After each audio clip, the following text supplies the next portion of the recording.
इस जल को देख रहे हैं आप? ये मलिन है, इसमें कुछ गंदगी है, किंतु यदि आप इसे कुछ समय के लिए ऐसे ही छोड़ दोगे तो आप देखोगे ये मैल अपने आप इसके तले जाकर बैठ जाएगा। यदि इस पात्र को हिलाओगे तो कुछ नहीं होगा, शांत छोड़ दोगे तो ये मैल अपने आप नीचे चला जाएगा। उसी प्रकार जब हमारे जीवन में कोई समस्या हो, हमारे जीवन में अशांति हो, तो कोई हलचल करने से या संतोष खो देने से हमें उसका हल नहीं मिलेगा। शांत रहकर विचार करोगे तो उसका हल मिलेगा। स्मरण रखिएगा, धीरज और संतोष से, शांति से विचार करोगे तो कितनी भी बड़ी समस्या क्यों ना हो, उसका हल अवश्य निकाल लोगे।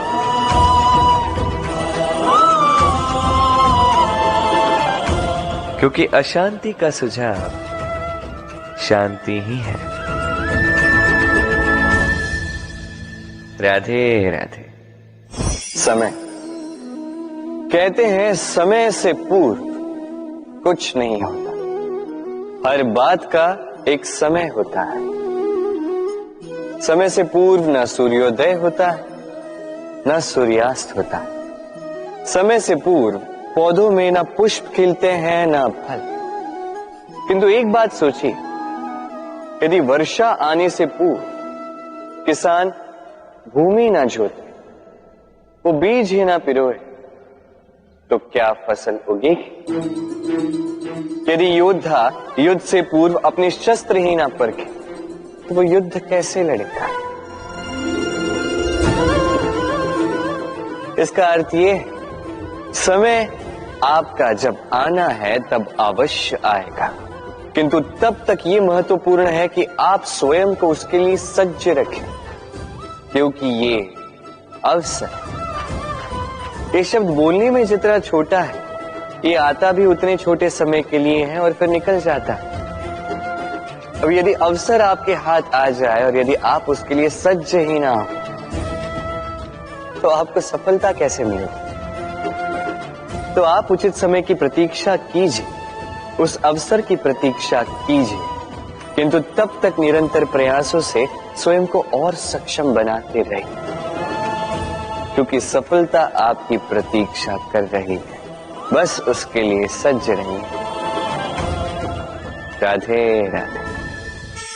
वाणी मनुष्य को मिली सबसे अद्भुत भेंट।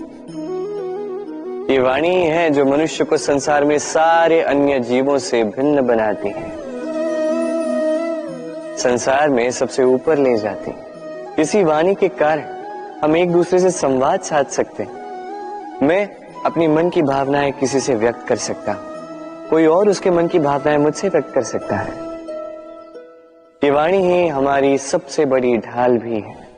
अब देखिए ना, आपने देखा होगा किसी की वाणी मीठी होती है तो लोग उससे प्रेम करते हैं, उसे अपना मित्र बनाते हैं। वहीं किसी की वाणी यदि कड़वी होगी तो लोग उससे घृणा करते हैं, उसे अपना शत्रु मान लेते हैं। ये वाणी ही है जो भाषा बनकर हमारा इतिहास लगती है। किंतु क्या हम सच में वाणी के विषय में इतना सोचते हैं जितना हमें सोचना चाहिए? सोचिए, मनुष्य को बोलना सीखने में कितना समय लगता है। कुछ बालक 1.5 वर्ष की आयु में सीख जाते हैं, कुछ 2 वर्ष, कुछ 3। अब मनुष्य 1.5 वर्ष की आयु में बोलना सीख तो जाता है, पर क्या बोलना है ये जीवन भर सीख नहीं पाता। इस पे ध्यान केंद्रित कीजिए, समझने का प्रयास कीजिए कि बोलना क्या है। अपनी वाणी शुभ रखिए, अपनी वाणी मीठी रखिए, और इसी मिठास के साथ मेरे साथ आकर कहिए, राधे राधे। हम में से कई लोग अक्सर स्वयं को अकर्मण्य मान लेते हैं। सोचते हैं अब तक इतने प्रयास किए, कुछ नहीं मिला, कदाचित आगे भी कुछ नहीं मिलेगा, और इसीलिए अपने जीवन का सारा बोझ किसी और के कंधे पर डाल देते हैं, स्वयं पर विश्वास ही खो देते हैं। क्यों नहीं समझ पाते ये बात? कि जब तक पांव में कांटा नहीं चुभेगा व्यक्ति को ज्ञात कैसे होगा कि आगे नीचे देखकर चलना होगा। सूर्य को स्वयं जलना पड़ता है ताकि दूसरों को प्रकाश दे सके। रात्रि के अंधकार से लड़ने के लिए चंद्रमा को आकाश में अकेले चलना पड़ता है। नदी अपनी यात्रा कैसे बनाती है, अपना मार्ग कैसे बनाती है, इन चट्टानों से लड़कर बनाती है। यदि आप स्वयं आपकी सहायता करने में सक्षम नहीं रहे तो निश्चित रूप से आपका यह जीवन व्यर्थ ही है। स्मरण रखिएगा, इस संसार में अपने जीवन का भार अपने ही कंधों पर उठाना पड़ता है। दूसरों के कंधों पर केवल शव यात्रा चलती है।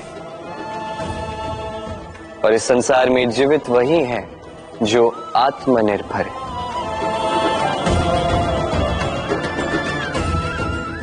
राधे राधे। कभी आपने किसी कुंभकार को देखा है एक पात्र बनाते हुए? पहले गीली मिट्टी रौंदता है, फिर उसे मथता है, फिर उसे चाक पर चढ़ाकर एक उचित आकार देता है। यदि आकार ठीक ना हो तो उसे तुरंत ही ठीक कर देता है, क्योंकि उसे ज्ञात है एक बार इसे आग पर रख दिया गया, एक बार इसे पका दिया गया, फिर उसके पश्चात उसका आकार नहीं बदला जा सकता। यहां पे छिपी है एक सीख। सारे माता पिताओं के लिए यहां एक सीख है। माता पिता ऐसे ही तो होते हैं। उन्हें अपनी संतान को समय के अनुसार श्रेष्ठ संस्कार देने चाहिए। माता पिता को कभी उनका विधाता नहीं बनना चाहिए, किंतु हर समय सदैव प्रयास कीजिए कि उन्हें उचित दिशा दिखा पाओ। कभी कोमलता से, कभी प्रेम से, तो कभी कठोरता से उसके जीवन को, उसके व्यक्तित्व को आकार देने का प्रयास करना चाहिए। क्योंकि जिस प्रकार एक बार पकने के पश्चात उस पात्र का आकार नहीं बदला जा सकता, उसी प्रकार आयु बढ़ने के पश्चात संतान के संस्कार नहीं बदले जा सकते। स्मरण रखिए। राधे राधे। ईश्वर ने बेलों को खड़े रहने की शक्ति नहीं दी, ईश्वर ने यह शक्ति दी वृक्ष को। इसलिए बेलें वृक्ष का सहारा लेके खड़ी रहती, उसी पर फलती। अब ये बेलें दो प्रकार की होती हैं। एक वो जो इस वृक्ष पर खिलती हैं, पुष्प गाती हैं, स्वयं भी सुंदर दिखती है, वृक्ष को भी सुंदर बनाती। दूसरी वो जो वृक्ष को पूर्णतः सुखा देती, उसकी प्राण शक्ति उससे सोख लेती और अंत में स्वयं भी मुरझा जाती। स्मरण रखिए, यदि कोई व्यक्ति सदैव आपके साथ खड़ा रहा, सदैव आपका संबल बनकर रहा, सदैव उसने आपकी सहायता की, और यदि आप उसके साथ छल करोगे तो आपका पतन निश्चित है। ऐसा कभी ना करें। सदैव ऐसे लोगों को प्रेम दे, सम्मान दे और मेरे साथ आनंद से करें। राधे राधे। आइए इस पौधे से मिलिए। मेरे लिए ये पौधा अत्यंत प्रिय है। मैं इस पौधे से बहुत प्रेम करता हूं। अब सोचिए, यदि इसी प्रेम में मैं इसे दिन में 6 बार जल दूं तो क्या इसका विकास और अच्छे से होगा? क्या वो इसके लिए शुभ होगा? कदापि नहीं। इसकी जड़ें गल जाएंगी, इसकी जड़ों में जो जल सोखने की शक्ति है वो समाप्त हो जाएगी। तो आवश्यक क्या है? आवश्यक है कि उचित मात्रा में इसे जल दिया जाए। आवश्यक है कि उचित समय के पश्चात इसे जल दिया जाए। आवश्यक है कि इसे सूर्य का ताप भी सहना होगा। आवश्यक है कि हर कार्य मर्यादा में होना चाहिए। अब यही भूल अधिकतर माता पिता कर बैठते हैं।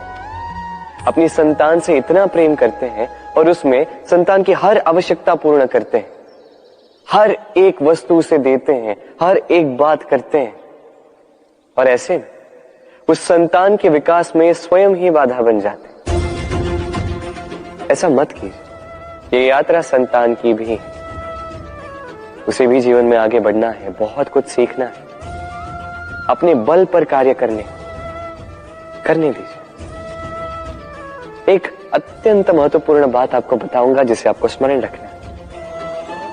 प्रेम और शत्रुता यदि अति है तो घातक है। हर बात में संतुलन बनाकर रखें और मेरे साथ प्रेम से कहें, राधे राधे। हम सभी मंदिर में जाते हैं, ईश्वर के समक्ष बैठकर हाथ जोड़ते हैं और अपनी मांग रखते हैं।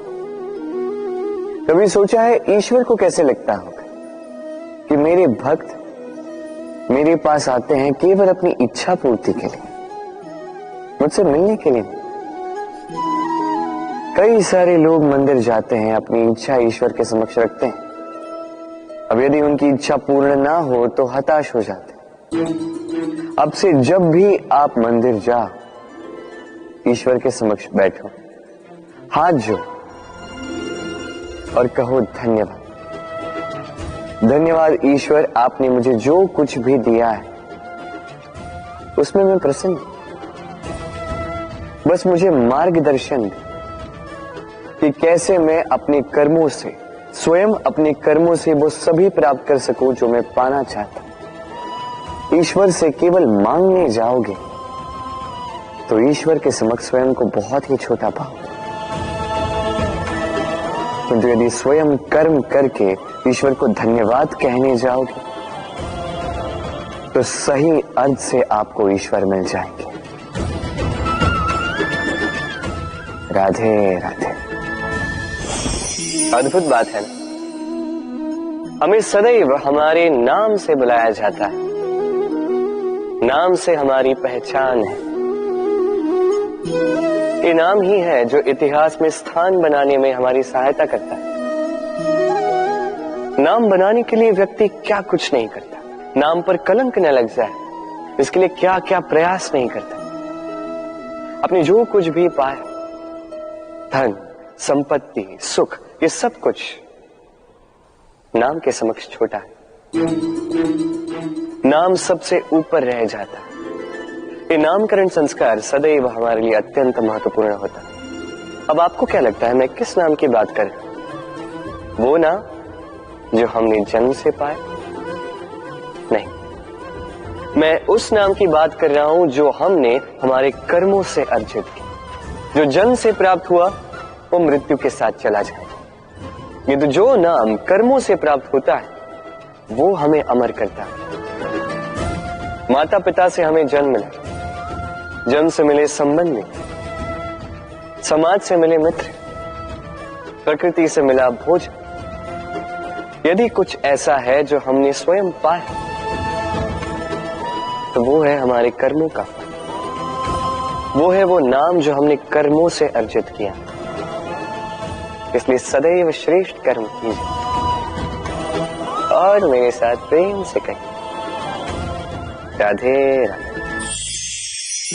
मनुष्य भी कितना विचित्र प्राणी है, सदैव संघर्ष करता है, सदैव प्रयास करता है कि वही सबसे बड़ा बने, प्रयास करता है कि उसके समक्ष सबके शीश झुके हुए हैं और उसके लिए सबसे पहले शक्ति प्राप्त करने का प्रयास करते हैं। शक्ति प्राप्त कर भी लेते हैं और उसके भय से सबको अपने समक्ष झुकाते हैं, किंतु एक महत्वपूर्ण बात भूल जाते हैं, समझ ही नहीं पाते। चलो मैं आपको उदाहरण देता हूं। कभी आपने किसी वृक्ष को देखा होगा, उसकी डालियां देखी होंगी जो फल के बोझ के कारण झुक जाती है। वो फल टूटता है, पुनः ऊपर जाती है, फिर एक और फल देती है, वो टूटता है, पुनः ऊपर जाती है, सदैव झुकी हुई नहीं। कभी कभी चलते चलते आपने देखा होगा, कभी आपका पांव किसी पौधे पर पड़ जाए तो पौधा दब जाता है, किंतु जैसे ही पांव हटाओ पौधा पुनः खड़ा हो जाता है। स्मरण रखिए, ये अत्यंत महत्वपूर्ण बात। जो शीश भय से आपके समक्ष झुकते हैं वो विरोध में सबसे पहले खड़े रहते हैं। आप जीते, सबको जीती है, किंतु बल के भय से नहीं। उन्हें जीतिए प्रेम के समर्थ। राधे। आज आपको एक कथा सुनाता हूं। एक बार एक व्यक्ति ने अपने द्वार पर लिख दिया, आज मैं बहुत दुखी हूं, आज मुझसे कोई मिलने ना आए। कुछ समय पश्चात उसका मित्र आया, उसने वो शब्द पढ़े और फिर भी जाकर उससे मिला। उसने कहा कि मुझे पढ़ना तो नहीं आता, किंतु मेरे मित्र के मन का ये दुख, ये मुझे पुकार अवश्य लेता है। ये होते हैं सच्चे मित्र। किसी कारणवश यदि आप दुखी हो, समस्या का हल निकाल नहीं पा रहे हो, इस संसार से कट जाना चाहते हो, तब भी ये मित्र आपके साथ रहता है। भले ही आपको कोई हल ना दे पाए, संबल बन के अवश्य रहता है। भले ही आपका दुख कम ना कर पाए, आशा की किरण अवश्य दिखाता है। जब आप इस संसार से कट जाते हैं, तब भी आपसे जुड़ा होता है आपका ये मित्र, ये सच्चा। अब मनुष्य जो है बड़े विचित्र होते हैं। इन्हें किसी भी वस्तु का महत्व केवल 2 बार ज्ञात होता है।